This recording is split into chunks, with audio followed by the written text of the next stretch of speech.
How fast can an entire city disappear before its people even understand what is happening? In Belchite, the answer was measured not in days or weeks, but in hours, and that speed would seal the town's fate forever. Belchite was not a battlefield at first glance. It was an ordinary Spanish town, rooted in routine, habits, and the quiet confidence that tomorrow would look like yesterday.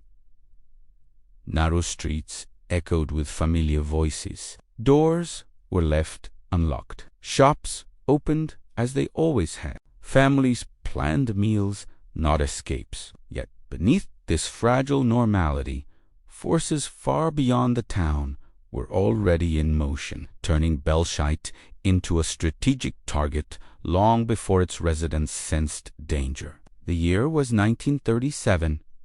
Spain was tearing itself apart in a brutal civil war that moved with terrifying unpredictability. Front lines shifted overnight. Political decisions made in distant offices translated into sudden death for civilians who had no say in the conflict. Belchite in Aragon, a region whose control meant access, supply routes, and symbolic victory that made the town valuable. And once a town becomes valuable in war, it also becomes expendable. The breaking point did not arrive with a formal warning or an orderly evacuation plan. It arrived with noise, confusion, and disbelief. Artillery fire thundered closer each hour. Bombs began falling not on military positions, but on streets, homes, and churches. The sound was unfamiliar at first, then overwhelming. Windows shattered. Walls cracked. People ran outside, searching for explanations that no one could give. Orders came late and incomplete. Some families were told to leave immediately. Others heard nothing and stayed, believing the danger would pass. There was no centralized evacuation, no time to gather belongings, no certainty about where to go. Panic spread faster than information. Parents grabbed children. Neighbors shouted warnings. Animals were left tied. Meals were abandoned half-prepared. Clocks kept ticking in empty rooms. What makes Belchite different from countless other war-torn towns is the speed at which civilian life collapsed. In a matter of hours, thousands of people fled under fire, moving through rubble-choked streets as buildings burned around them.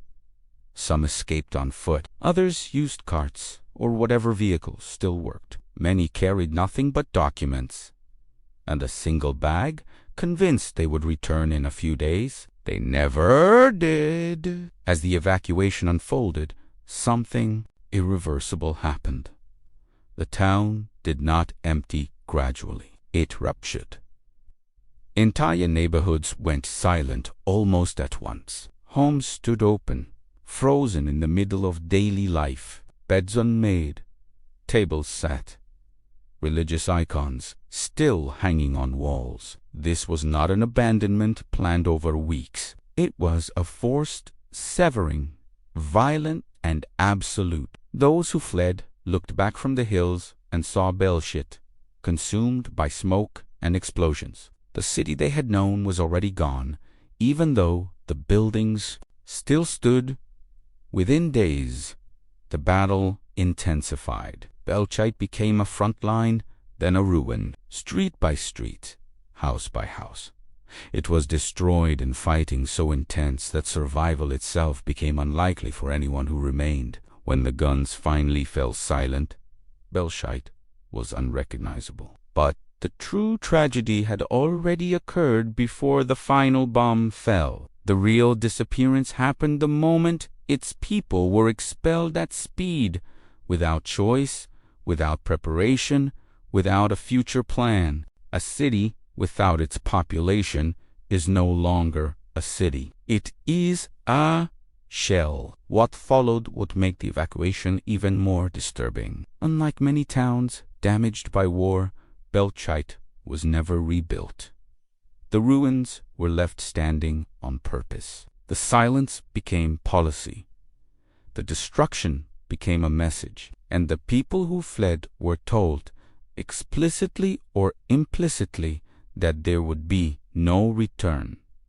Belchite did not die slowly. It was erased in real time in front of its own inhabitants through the fastest mass evacuation ever imposed on a civilian population. And the reasons behind that decision and what it reveals about power, memory, and war are far darker than the ruins suggest. If this story is already making you uneasy, that reaction matters. Belchite is not just a ruined town. It is a warning about how quickly ordinary life can be erased when decisions are made far away from the people who will suffer the consequences. Take a moment and tell me what struck you the most so far. Was it the speed of the evacuation, the fact that families believed they would return in a few days, or the idea that a city can be destroyed not only by bombs,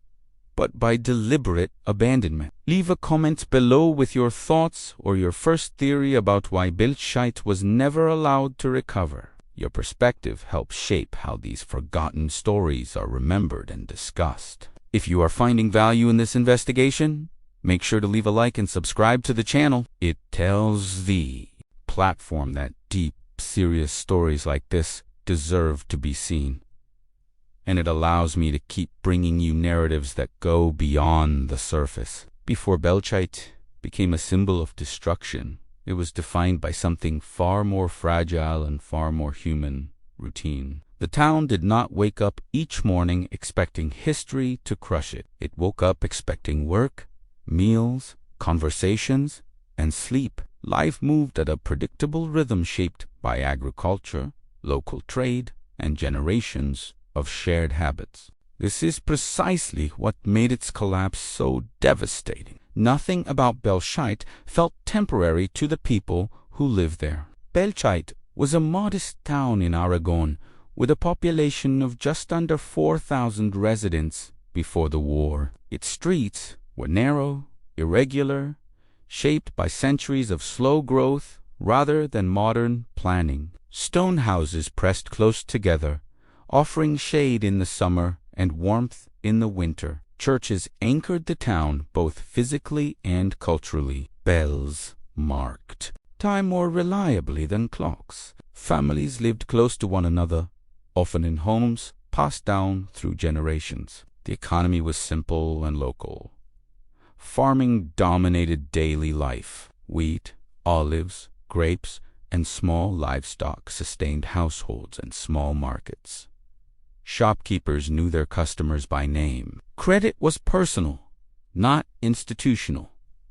Trust mattered. People did not think in terms of sudden flight or permanent loss. They thought in seasons, harvests, baptisms, funerals. Belchite was not wealthy, but it was stable in the way rural towns often are, held together by familiarity rather than prosperity. Politically, however, Spain was anything but stable. By the mid-1930s, the country was deeply polarized. Ideological divisions cut through cities and villages alike, but in places like Belchite, those divisions often remained muted on the surface. Many residents tried to stay neutral, believing that distance from major cities would shield them from the worst of the conflict.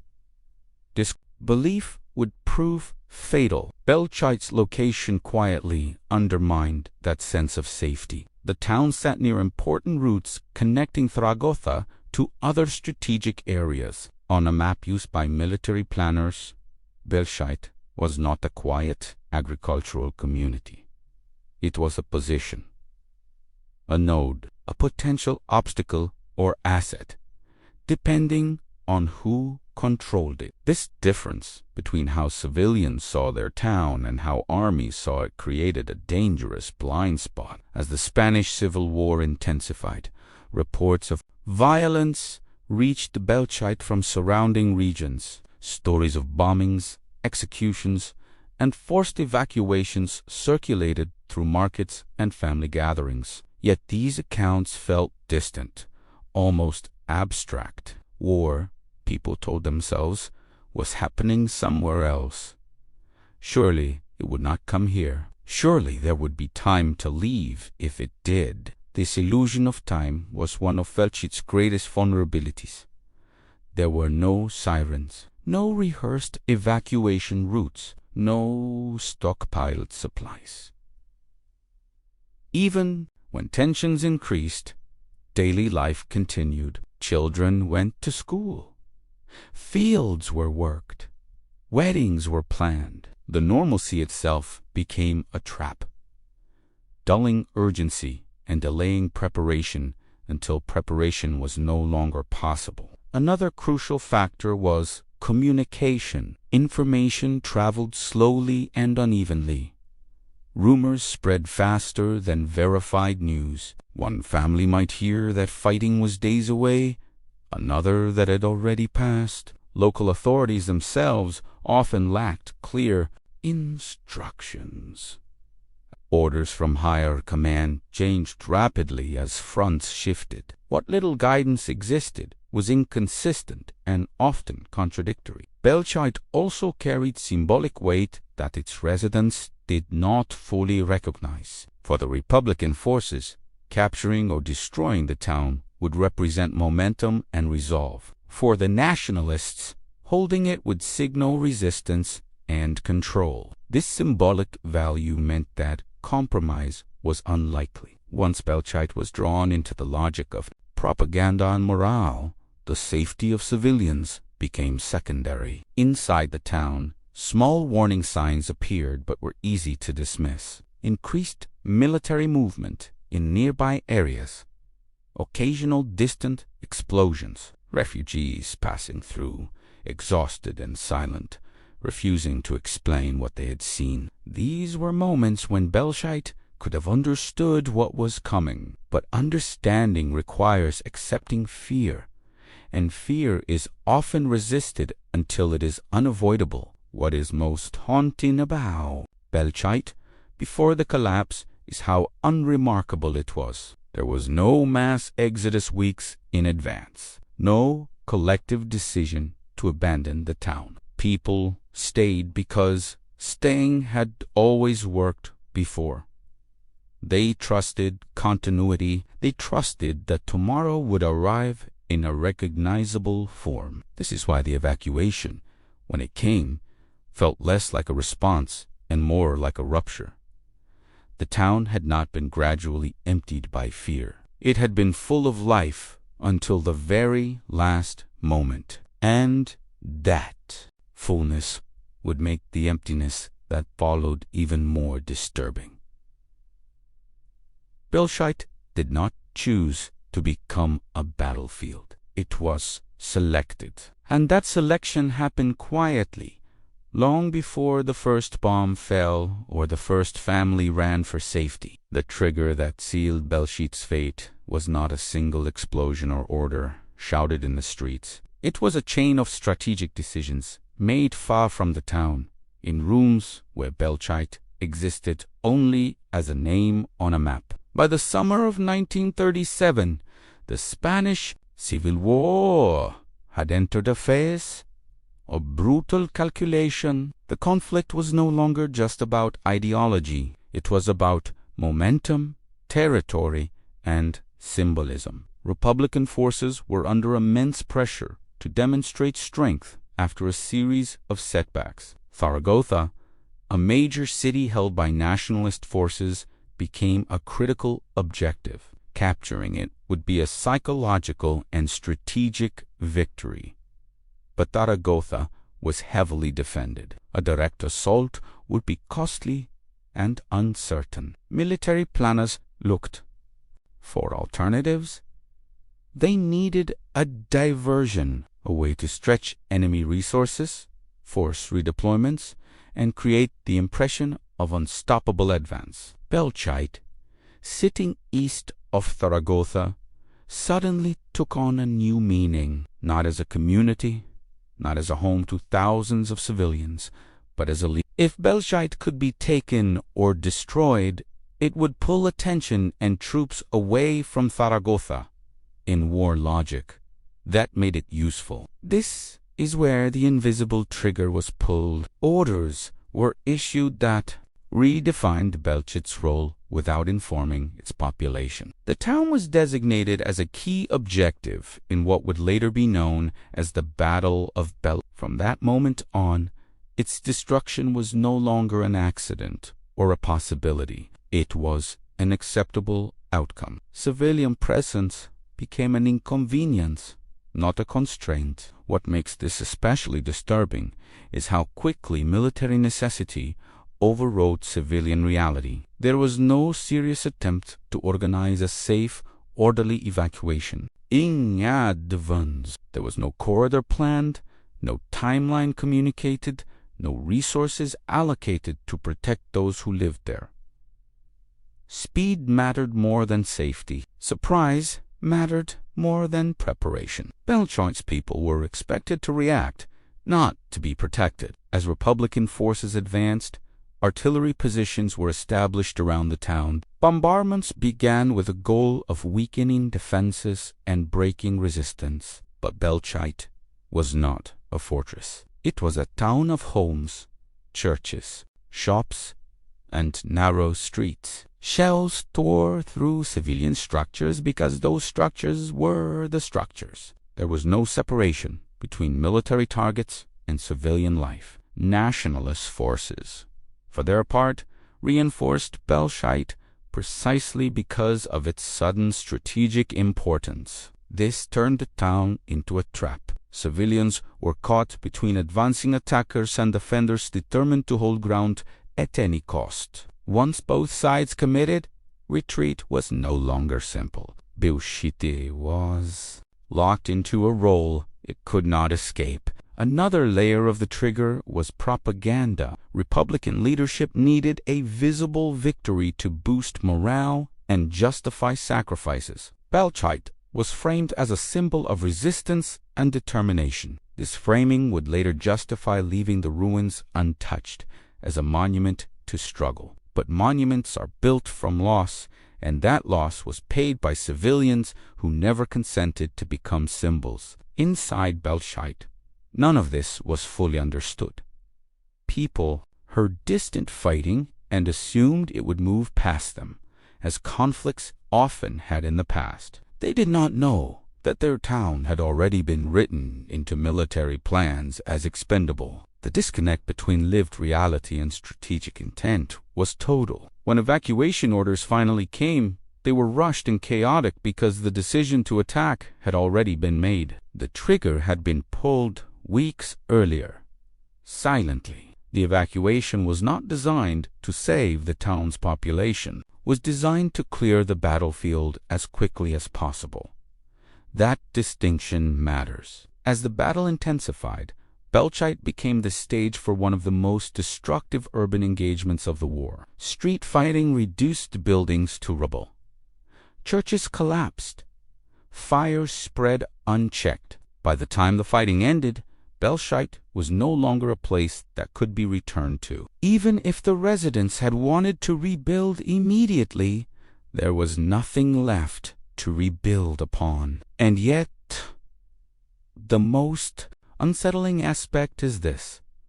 Belchite's destruction did not achieve its primary strategic goal. Zaragoza did not fall. The diversion failed. The town was annihilated, its population displaced, and its future erased for a military outcome that never materialized. Belchite was sacrificed, and the sacrifice changed nothing. This raises a question that lingers long after the smoke cleared. If a town can be destroyed so completely for a goal that is never achieved, what does that say about the value assigned to civilian life in moments of strategic desperation? The evacuation of Belchite did not unfold like an organized rescue. It erupted one moment.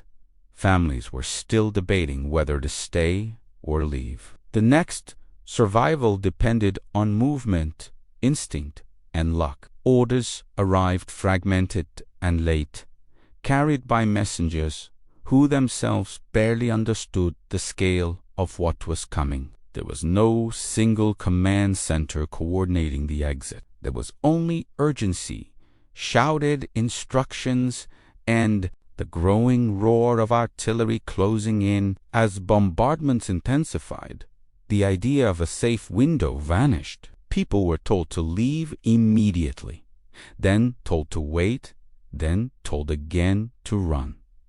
Conflicting information spread faster than clarity. Some residents fled at the first explosions. Others hesitated, clinging to the belief that the fighting would pass over them. That hesitation proved costly. Streets that had been passable minutes earlier became death corridors as shells collapsed facades and filled the air with dust and shrapnel. What followed was speed without structure. Thousands moved at once through narrow medieval streets, never designed for mass escape. Bottlenecks formed instantly. Carts overturned. Animals panicked. Children were lifted onto shoulders to keep them from being crushed. Elderly residents struggled to keep pace, some refusing to abandon homes they had never left before. There were no lists, no head counts, no guarantees that families would stay together. Separation became common and, in many cases, permanent. People carried what their hands could manage in seconds. Identity papers, a coat, a small bag of food. Everything else was left behind by necessity, not choice. Doors remained open, lamps stayed lit, meals burned on stoves. Belchite did not empty gradually. It emptied violently, as if life had been torn out rather than removed. The town was shedding its population faster than memory could process what was happening. Their routes out were dangerous and uncertain. Some paths led directly into crossfire. Others collapsed under shelter. Refugees learned in real time which streets were still alive and which had become traps. Many escaped by following crowds rather than directions, trusting momentum over planning. The fastest evacuations are not efficient. They are desperate. Belchite's speed came from fear, not coordination. What makes this evacuation historically unique is not just how fast it happened, but how complete it was. In a matter of hours, Belchite lost almost its entire civilian population. There was no staged withdrawal, no temporary displacement. It was a total civilian disappearance under combat conditions. Few towns in modern history have experienced such a rapid and absolute emptying while still structurally standing. As people reached the surrounding hills, they looked back and saw their town engulfed. Smoke columns marked neighborhoods they recognized. Landmarks vanished behind dust clouds. This sense was not of leaving temporarily, but of being expelled by force. Many believed they would return after the fighting ended. That belief helped them move forward. It also made what came next even more devastating. Behind them, Belchite was sealed into its role as a battlefield. With civilians gone, artillery intensified. Street fighting began. The evacuation had cleared the way for destruction rather than prevented it. What had been framed as a protective measure became a precondition for total ruin. In the chaos, records were lost. Exact numbers are difficult to confirm, but survivor accounts consistently describe the same sensation. Everything happened too fast to understand. Fear compressed time. Hours felt like minutes. Decisions with lifelong consequences were made without reflection. This compression of time is what defines the evacuation of Belchite. It was not just fast.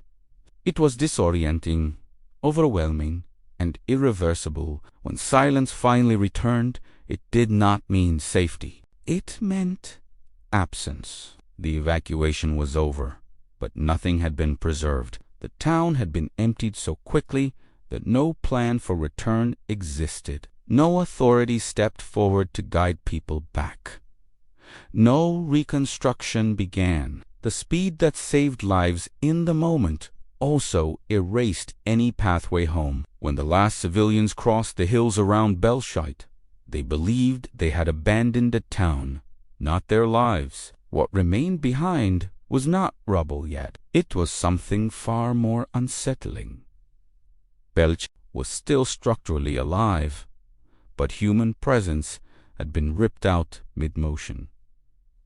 The town did not look it looked interrupted. Inside homes, everyday life was frozen at the exact moment fear overtook routine.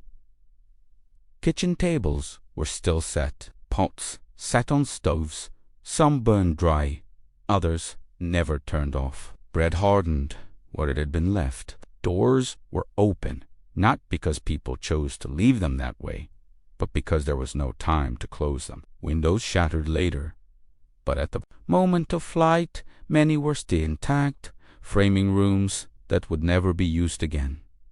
Beds were unmade, clothing hung from chairs. Shoes remained lined near doorways, waiting for feet that would never return. In some houses, religious icons were still lit by candles that burned themselves out in empty rooms. In others, family photographs lay scattered on the floor after shockwaves shook shelves loose. These were not the traces of abandonment planned in advance. They were the fingerprints of sudden erasure. Public buildings told the same story on a larger scale. Schools still held books on desks. Chalk remained on blackboards. Lessons unfinished. Shops contained inventory meant for customers who no longer existed. Ledgers stopped mid-page. Dates went unwritten. Time, for Belchite, simply stopped recording itself. Perhaps the most haunting spaces were the churches. Belchite was deeply religious, and its churches were central to community life. Inside, pews stood empty but undamaged. In the early days after evacuation, prayer books lay open. Confessionals were unused but waiting. Bells that once marked hours in events fell silent, not because they were destroyed, but because no one remained to ring them. Personal documents were everywhere. Birth certificates, marriage records, letters. Some people carried identification with them, others did not. Many believed they would return within days and saw no need to take everything. That assumption would become one of the cruelest aspects of the evacuation. By leaving documents behind, many residents would later struggle to prove who they were, where they came from, or what they had owned. Animals were another silent witness.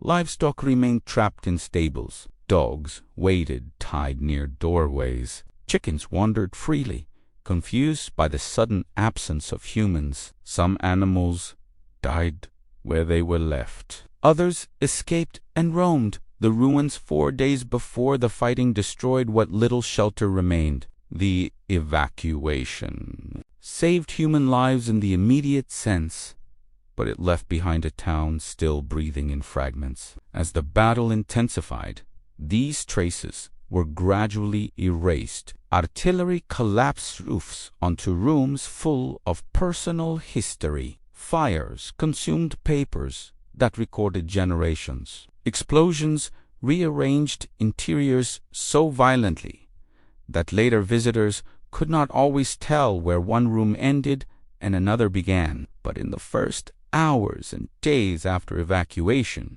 Belchite was a museum of interrupted lives.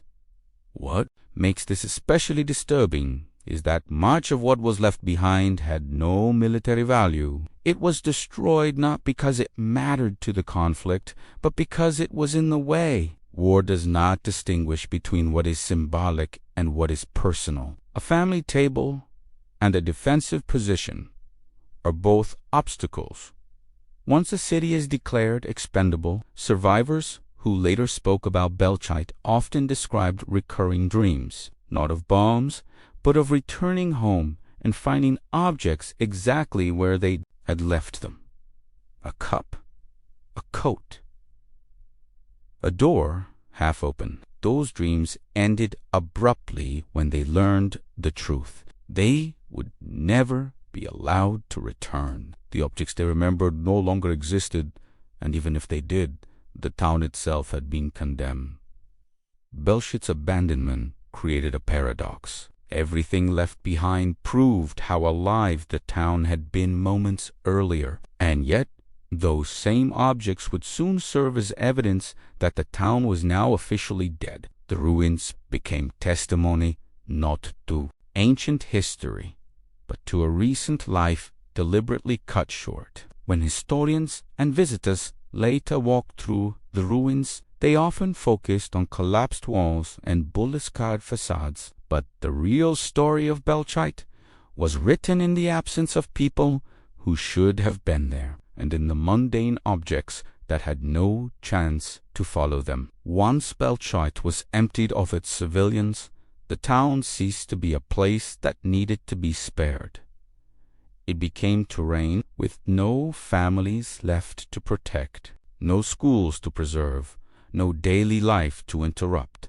The fighting intensified with brutal efficiency. What followed was not a battle fought around the town, but a battle fought through it, room by room, wall by wall, until almost nothing recognizable remained. Republican forces encircled Belchite, tightening the siege day after day. Artillery positions were calibrated to collapse structures that defenders used for cover. Churches, once spiritual anchors, became strategic points because of their height and thick walls. These buildings drew sustained fire.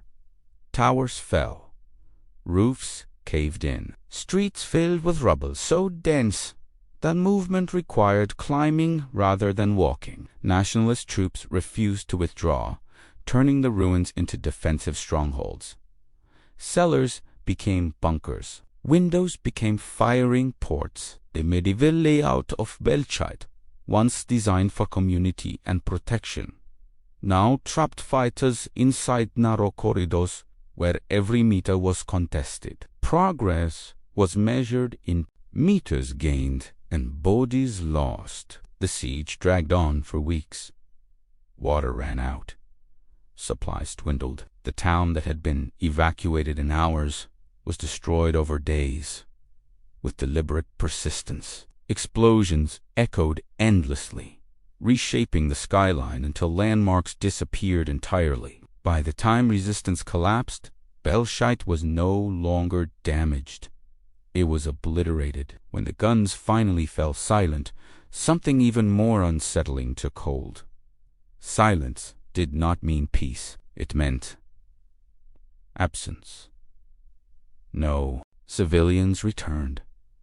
No reconstruction teams arrived. No rebuilding began. Instead of recovery, there was preservation of ruin. The shattered town was left exactly as it stood, not as a consequence of neglect, but as a deliberate choice. Authorities made a decision that would define Belchite forever. The old town would not be rebuilt. A new Belchite would rise nearby, modern and functional, while the original would remain frozen in destruction. The ruins were meant to speak. They were transformed into a physical warning, a symbol of sacrifice, resistance, and the ideological narrative. For the displaced residents, this decision was devastating. They were not just homeless. They were erased from their own history. Returning to rebuild was forbidden. Salvaging materials from their former homes was restricted. The place where their lives had unfolded was now a monument, not a neighborhood. Over time, vegetation crept through collapsed walls. Wind passed through roofless churches.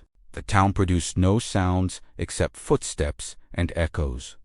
Silence settled into the ruins, heavy and permanent. What had once been a living community became a curated absence, maintained to remind others of war's cost, while the people who paid that cost were excluded from the reminder. Belchite's destruction did not end with the battle.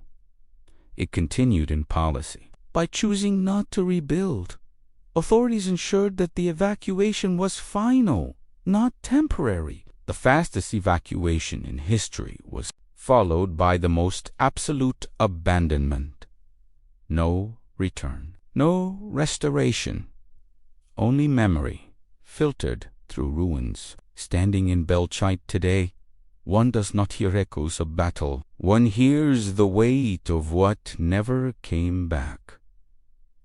The silence is not natural. It is imposed, sustained, and intentional. The destruction of Belchite did not end with the last explosion. In many ways, the most final blow came later, quietly, through paperwork, decrees, and deliberate silence. Once the battle was over, the displaced population expected what had always followed war throughout history: rebuilding, return, and slow recovery. That expectation would never be fulfilled. Soon after the fighting ended, authorities assessed the ruins and reached a conclusion that was presented as practical but carried far deeper consequences. Belchite would not be reconstructed on its original site. Instead, a new town would be built nearby, leaving the old one untouched. The official reasoning spoke of safety, cost,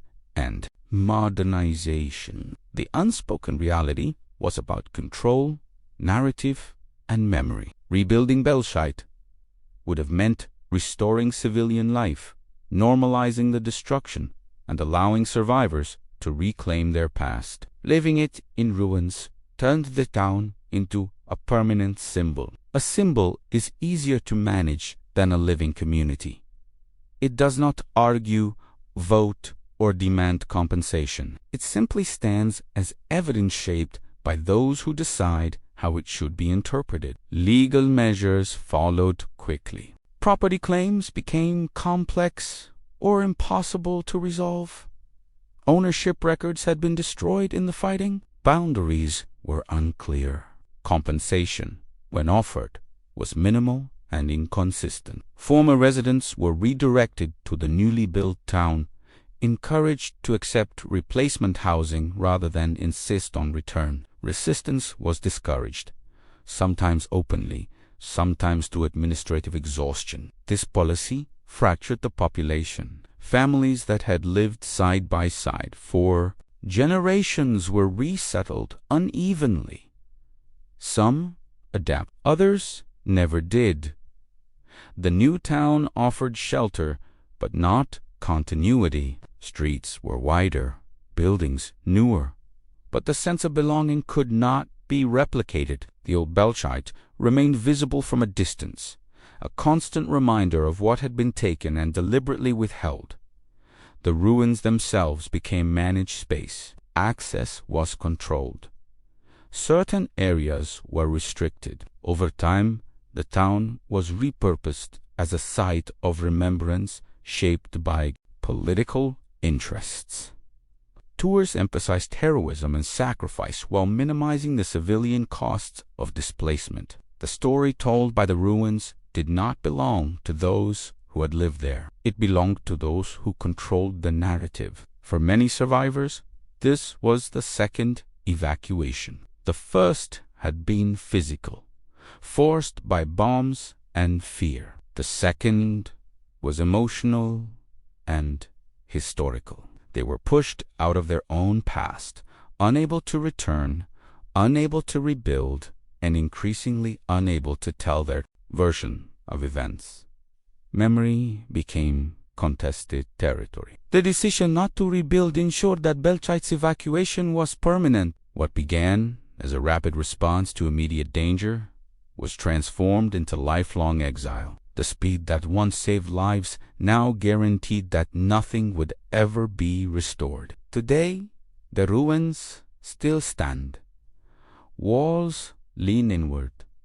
Churches remain roofless. The town exists in a suspended state, neither alive nor entirely gone. It is presented as a lesson, but the lesson depends on who is speaking. For authorities, It is a warning about war. For former residents, it is proof that survival does not always include justice. Long after the ruins of Belchite became silent, the town continued to exist in another form. It survived inside the memories of those who fled, carried forward through stories, dreams, and wounds that never fully healed. For the survivors, the evacuation did not end when they reached safety. It followed them for the rest of their lives. Many former residents struggled to describe what they experienced, not because they forgot, but because the memories were fragmented. Time during the evacuation collapsed. Events overlapped. Sounds and images blurred together. Survivors often recalled specific details with painful clarity.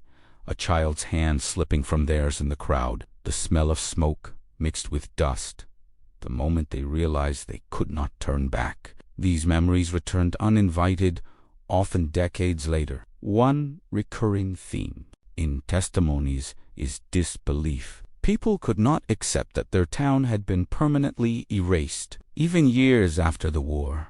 Some survivors spoke as if return were still possible. They preserved keys to homes that no longer existed. They described rooms in precise detail, as if accuracy might somehow reverse loss. This refusal to accept finality was not denial. It was survival. The trauma was not only about what was lost, but about how it was lost. There was no farewell, no time to say goodbye to places, objects, or neighbors. Psychological studies of displacement show that sudden evacuation, especially under violence, disrupts the mind's ability to process loss. Belchite's residents did not mourn gradually. They were forced to mourn everything at once.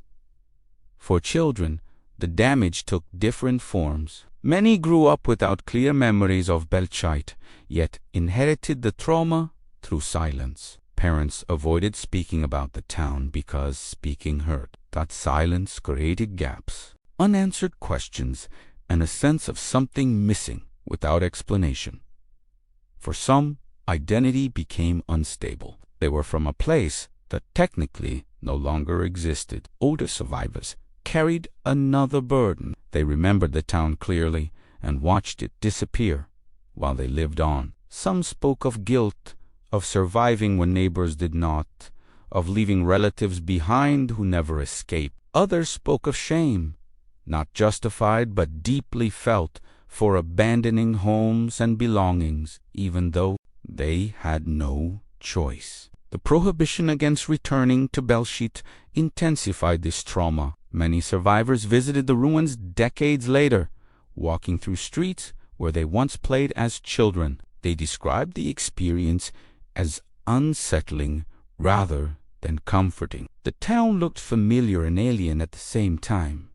It recognized them, but no longer belonged to them. These visits often triggered emotional collapse. People reported sudden tears, panic, or physical symptoms. The ruins acted like open wounds rather than memorials. What was presented publicly as historical preservation felt privately, like enforced exposure to loss without resolution. What makes these testimonies especially important is how rarely they were centered in official narratives. For decades, Belchite was discussed in terms of strategy, ideology, and symbolism. The civilian experience was reduced to a footnote. Survivors were expected to adapt quietly, to be grateful for survival, and to accept replacement rather than restoration. Only later did oral histories begin to surface, capturing voices that had been ignored. These testimonies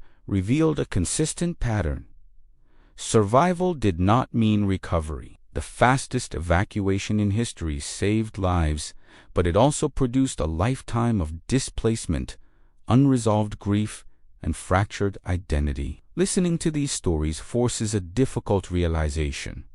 Destruction does not end when ruins stop falling. It continues inside people, shaping how they remember, trust, and belong.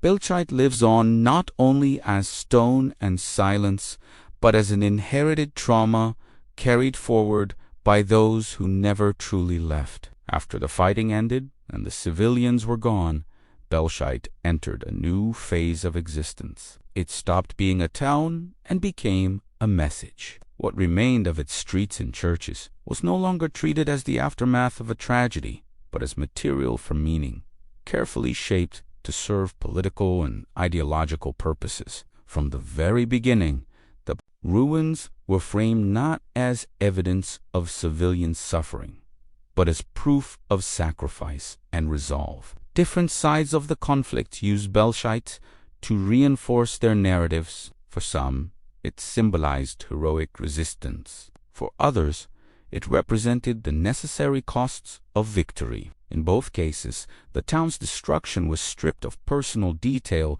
and converted into abstraction. This transformation mattered. Once a place becomes a symbol, complexity becomes inconvenient. Symbols work best when they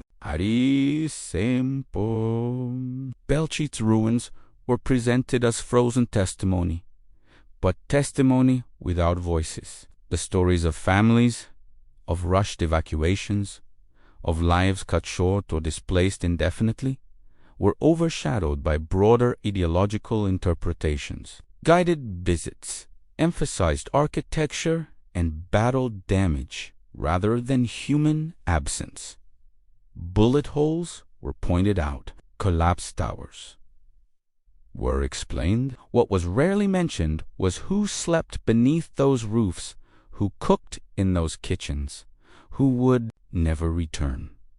Memory was curated, not discovered. Over time, repetition reinforced this selective forgetting. Generations grew up knowing Belchite as a ghost town, not as a once living community. The evacuation itself faded from public awareness, replaced by imagery of ruins as timeless artifacts. The speed of civilian disappearance, the panic, the displacement were absorbed into silence.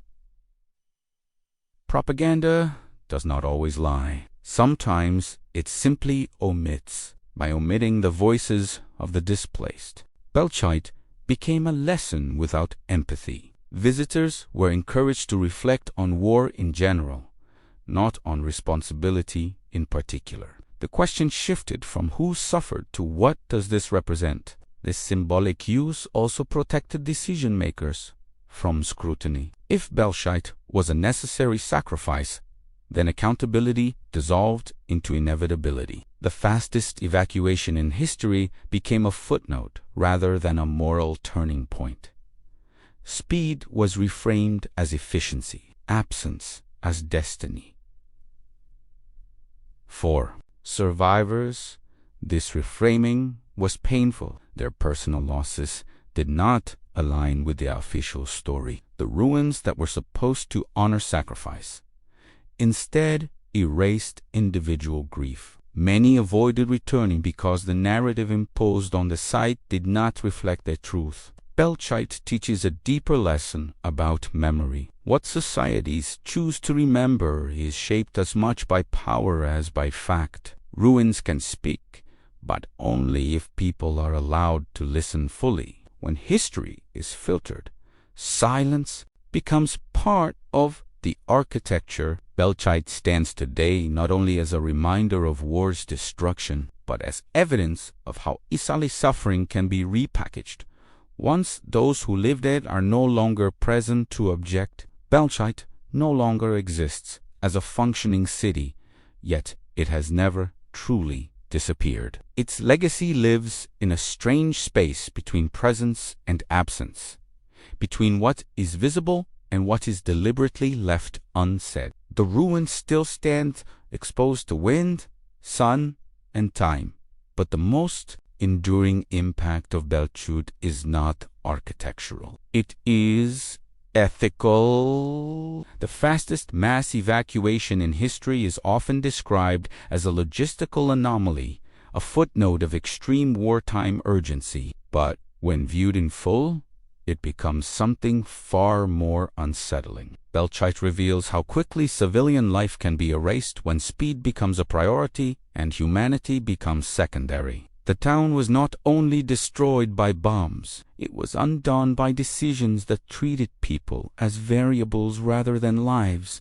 Unlike other devastated towns that were rebuilt, Belchite was preserved in destruction. This choice transformed it into a permanent reminder, but also locked it into a single narrative. The ruins speak of violence, but they do not explain it. They show damage, but not displacement. They invite reflection, but rarely accountability. For historians, Belchite raises uncomfortable questions. Was the evacuation truly about protecting civilians or about clearing the battlefield as fast as possible? Was leaving the town in ruins an act of remembrance or a way to avoid responsibility for rebuilding lives? And perhaps most troubling of all, would the same decisions be made again under similar circumstances? Belchite also challenges how societies define survival. Thousands escaped with their lives,